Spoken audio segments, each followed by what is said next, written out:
네, 오늘은 청소년부 수련회가 있어서 제가 또 같이 가서 주제 강연을 또 해야 돼서 일찍 끝내줘야 될 것 같습니다. 그래서 우리 전도사님이나 또는 우리 부장님께서 좀 일찍 끝내주세요. 사정을 했습니다. 그렇게까지는 안 했고요. 목사님 될 수 있으면 빨리 해서 같이 이렇게 갈 수 있으면 좋겠습니다. 그래서 오늘은 서론만 딱 하고 마치도록 하겠습니다. 어쨌든 30분 이내는 마칩니다. 시간을 제가 보면서 하도록 하겠습니다.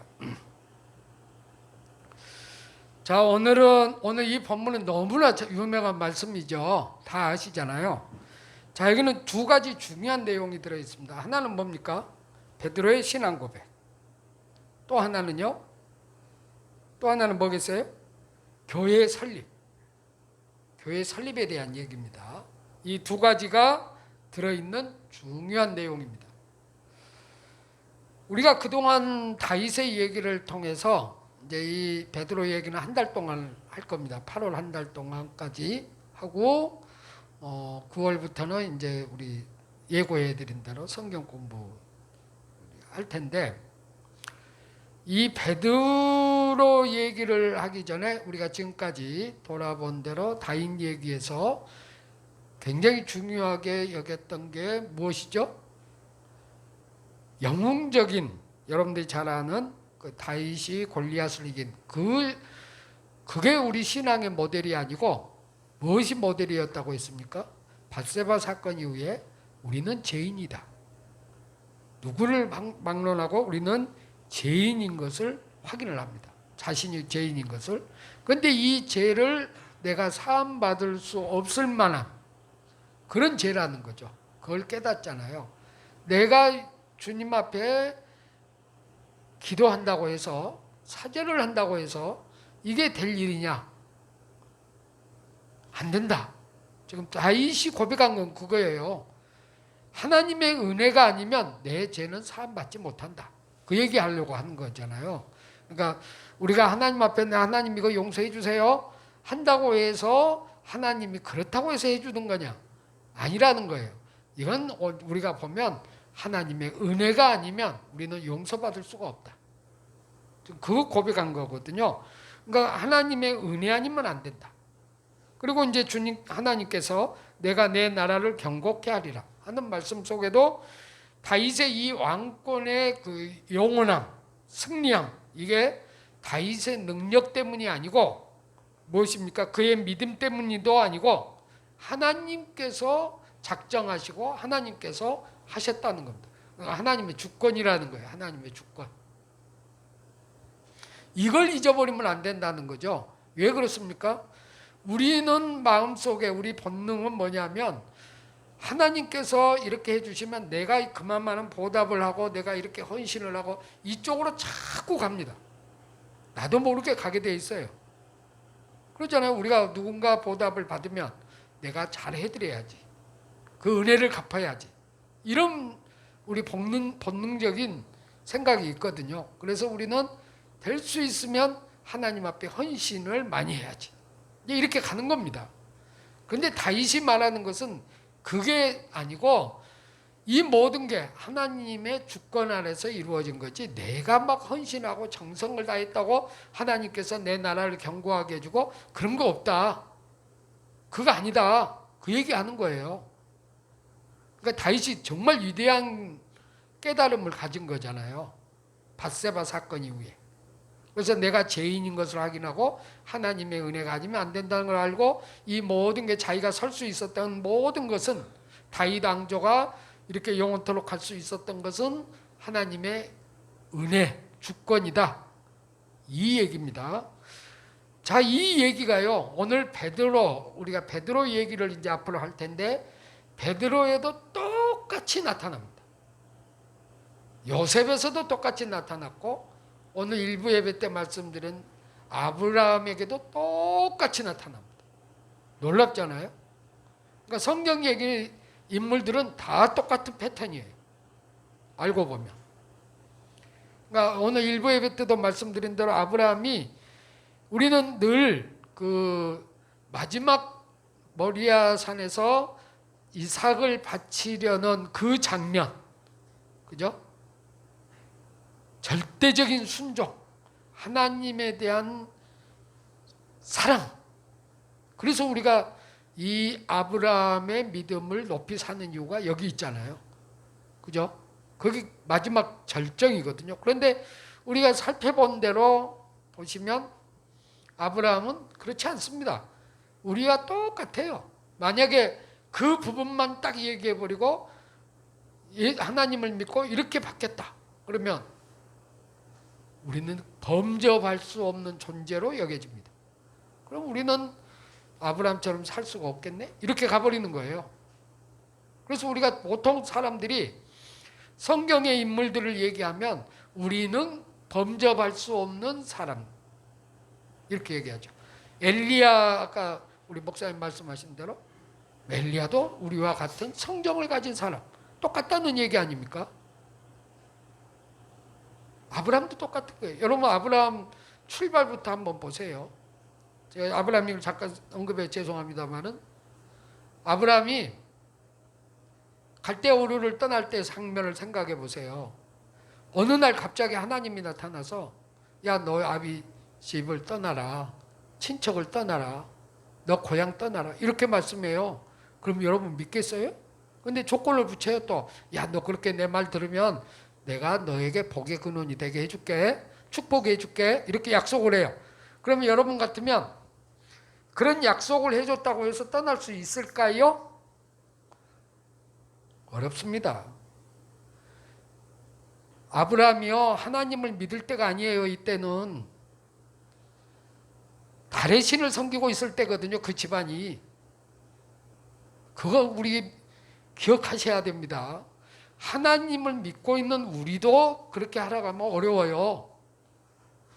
다 떠나. 그리고 너 가면 내가 복 줄게. 그래도 우리가 힘든데 더군다나 이건 하나님을 모를 때예요. 근데 어느 날 하나님 모르는 이 하나님의 신이 나타나서 내가 이렇게 해주면 너 복 줄게. 떠날 수 있겠냐는 거죠.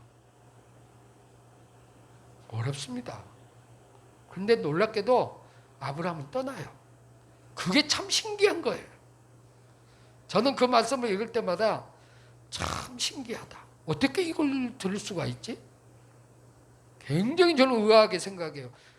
믿던 사람이 했다고 하면 그래도 이 사람이 믿음이 있으니까 그럴 수 있었겠네 하겠지만 하나님을 믿지 않은 사람이 떠나라고 하니까 그냥 떠난다는 게 말도 안 되는 소리잖아요. 여러분 예를 들면 불교 신자가 하나님이 나타나서 너 이렇게 해 그런다고 할 수 있겠냐는 거죠. 꼭 그와 같은 거거든요. 근데 아브라함이 그걸 들어요. 오늘 성경에도 잠깐 언급하지만 그 일이 어떻게 가능할까? 하나님께서 하신 일이기 때문에 가능하다는 거예요. 그래서 하나님의 은혜로 아브라함은 처음부터 구원받게 되는 거죠. 하나님의 자녀가 된 거예요. 하나님이 택해 주신 거죠. 자기가 택한 게 아니잖아요. 그런 놀라운 신비가 여기 들어있는 거예요. 여러분 자기가 결단할 수가 없어요. 이건 하나님께서 하셨기 때문에 듣고 출발했던 거거든요. 결론은 그것밖에 없어요.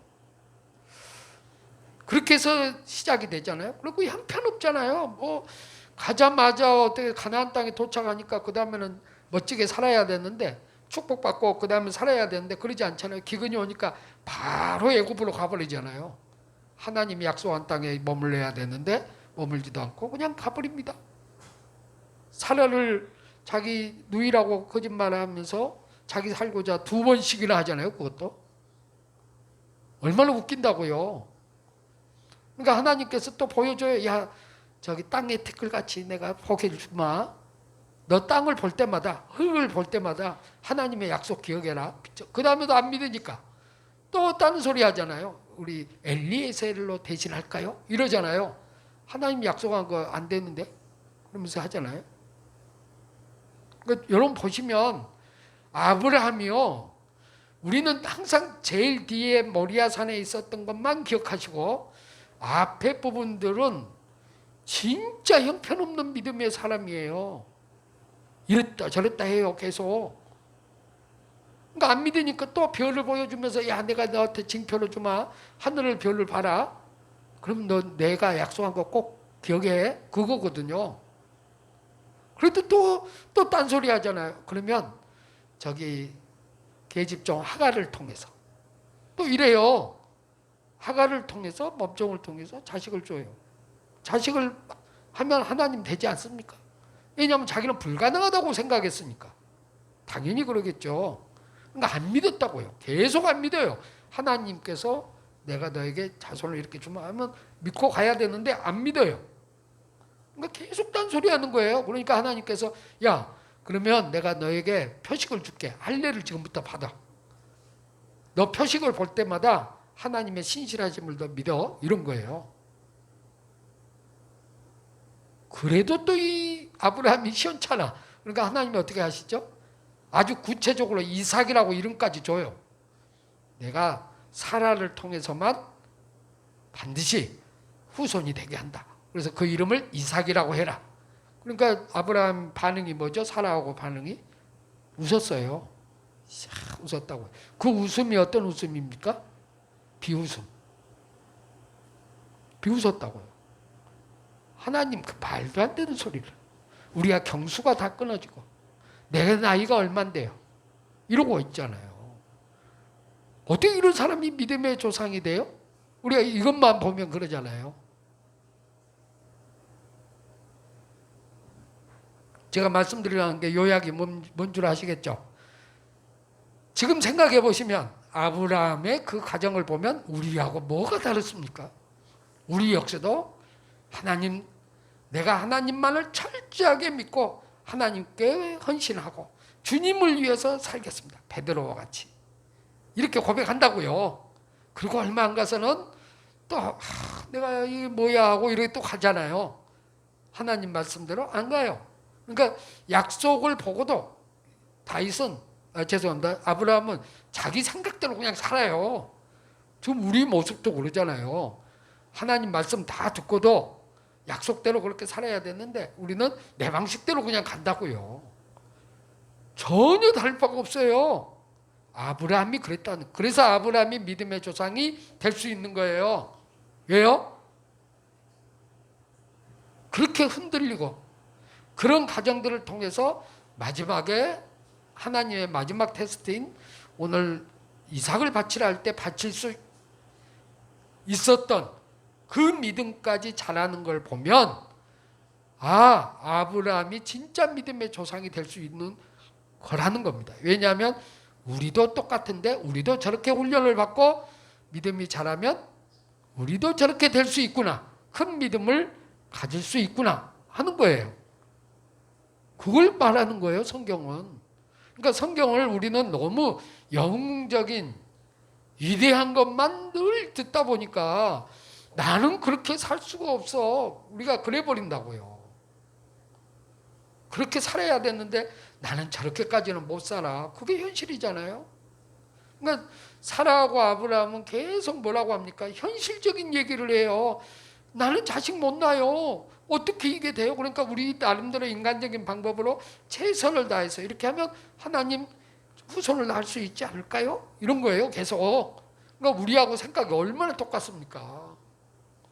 그런데 성경이 말하고자 하는 그런 과정들을 통해서 점점 달라진다는 겁니다. 그래서 아브라함이 이삭을 낳은 다음부터는요, 그 다음 성경들을 보시면 뭘 실수를 했다든지 또 잘못된 걸 반복한다든지 이런 얘기가 거의 없어요. 그리고 이제 자식을 바치는 장면이 나와요. 그러니까 이렇게 신앙이 자라와요. 어떻게 해서 자라왔습니까? 경험을 했기 때문에. 하나님을 경험했어요. 하나님께서 약속한 대로 이렇게 반드시 오는구나. 이삭을 볼 때마다 그랬을 거 아닙니까? 하나님은 살아계시고 하나님의 역사하시는구나. 이걸 깨달았을 거 아닙니까? 그러니까 믿음이 이렇게 자란 거예요. 우리 역시 마찬가지라는 거죠. 우리도 살아가면서 이런 과정을 거치면서 어때요? 하나님이 살아계심을 느끼기 시작하잖아요. 그래서 하나님을 알게 되고 이 경험적으로 알게 될 때 우리의 믿음이 흔들리지 아니하고 이제 아브라함처럼 그렇게 자식까지도 얼마든지 바칠 수 있는, 물론 하나님이 아들을 바치는 게 목적이 아니었잖아요. 테스트였기 때문에 그 자리까지 우리가 갈 수 있다는 겁니다.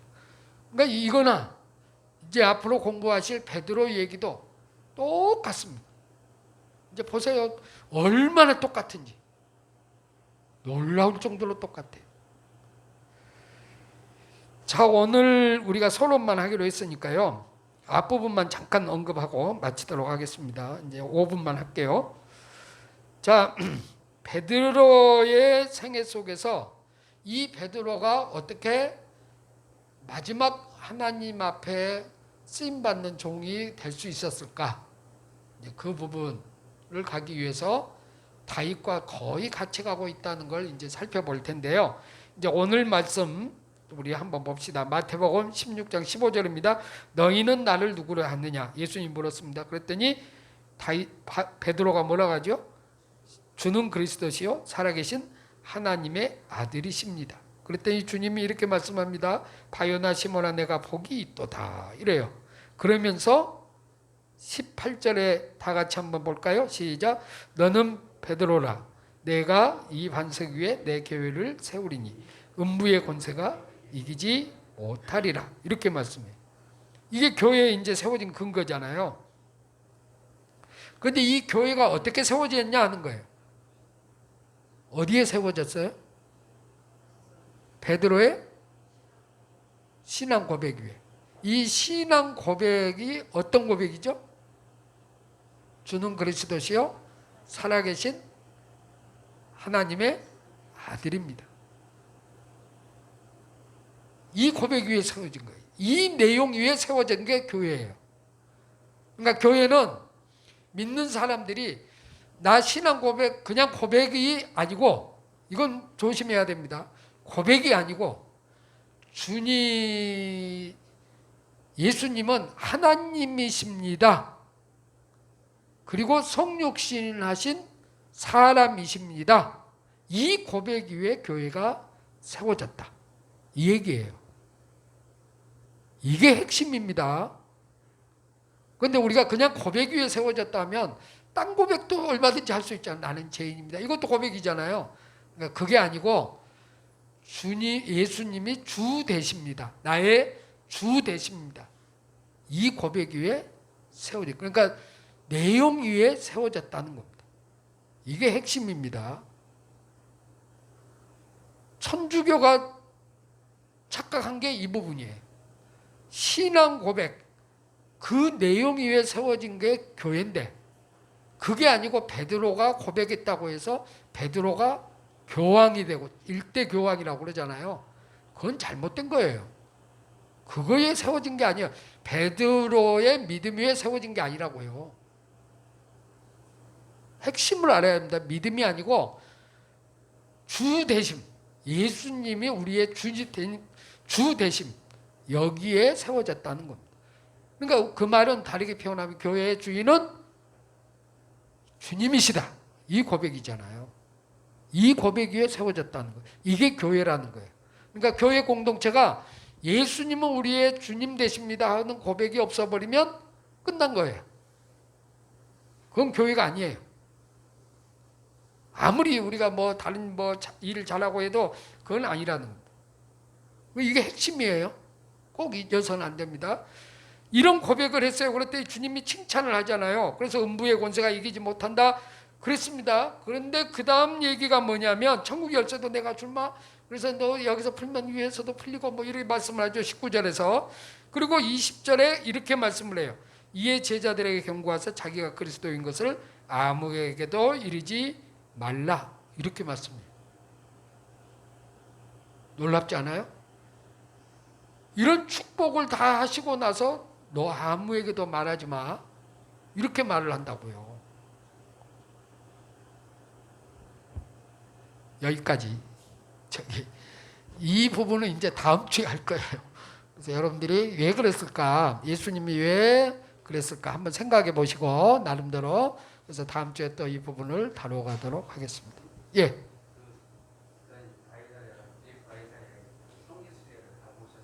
예예예.